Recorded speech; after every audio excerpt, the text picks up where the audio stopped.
الحمدللہ رب العالمین والصلاة والسلام علی رسولہ الامین اما بعد۔ معزز سامعین، بہرے روحا یہ وادی کا نام ہے اور اس کا قدیم نام وادی سج سج ہے۔ یہاں اللہ کے یہ طریق ہے، پرانا رستہ ہے مکہ کا، تمام قافلے یہاں رکا کرتے تھے۔ یہ بہت بڑی وادی، اس میں 6-7 کنویں ہیں۔ کون سا کنواں اس وقت چل رہا تھا کوئی کنفرم نہیں ہے جہاں آپ ٹھہرے، بس اس وادی کا ذکر ہے۔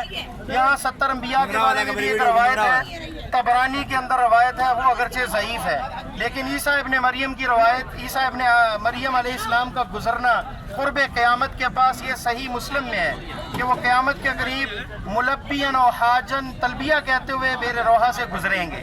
آپ بدر جاتے وقت یہاں رکے اور اسی طرح حجۃ الوداع کے موقع پہ رکے اس وادی کے اندر، اس کنویں پہ نہیں۔ یہ کنویں کا کوئی کنفرم نہیں کب کا ہے۔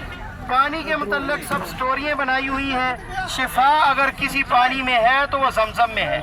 آپ نے فرمایا کہ زمزم خیر ماء علی وجہ الارض، زمین پر کوئی بہترین اگر پانی ہے تو وہ زمزم ہے۔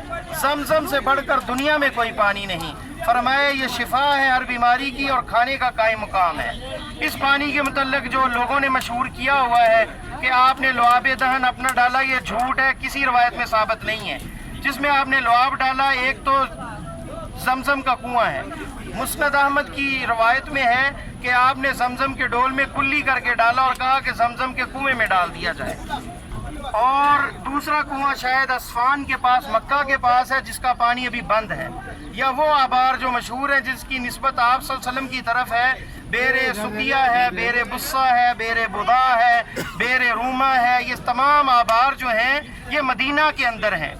مدینہ سے لے کر بدر تک کوئی تاریخی کنواں جس کی نسبت آپ کی طرف کی جائے ثابت نہیں ہے۔ یہ صرف جھوٹ پھیلایا ہوا ہے۔ اور آپ صلی اللہ علیہ وسلم نے فرمایا من کذب علیہ متعمدا فلیتبوأ مقعدہ من النار، جس نے مجھ پر جھوٹ باندھا وہ اپنا ٹھکانہ جہنم کو بنا لے۔ اور بندے کے جھوٹے ہونے کے لیے اتنا ہی کافی ہے کہ یحدث بکل ما سمع، کہ ہر سنی سنائی بات کو وہ آگے بیان کرے۔ تو یہ پھیلائی ہوئی باتیں ہیں نیٹ پہ، یوٹیوب پہ، کہ یہ وہ کنواں ہے، اس میں آپ نے لعاب ڈالا، کڑوا تھا، میٹھا ہو گیا، یہ کہانی ہے، اس کی کوئی حقیقت نہیں۔ پانی جو ہے اس کے اندر نمک زیادہ ہے، شاید یہ زیادہ پینے کے قابل بھی نہیں۔ مسافر جو گزرتے ہیں وہ چلو لے سکتے ہیں، لیکن شفا کی نیت سے اگر ہم کوئی پانی لے سکتے ہیں تو وہ زمزم ہے۔ زمزم سے بڑھ کر دنیا میں کوئی پانی نہیں۔ کوئی صحابی اور تابعی یہاں پانی بھرنے نہیں آئے، کہیں یہ ذکر نہیں ہے۔ اور یہاں آپ کو صرف پاکستان انڈیا کے لوگ نظر آئیں گے، کیونکہ ہم ہر سنی سنائی بات کے پیچھے چل پڑتے ہیں۔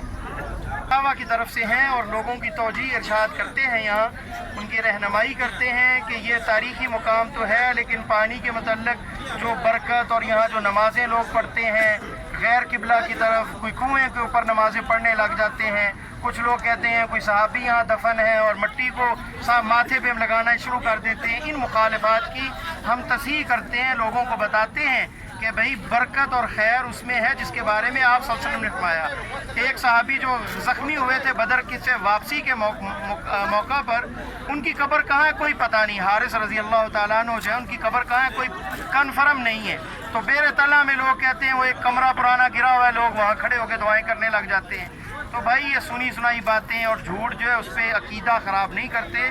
برکت اور شفا ہے تو وہ زمزم کے اندر ہے۔ یہ بھائی حکومت کی طرف سے یہاں کھڑا ہے۔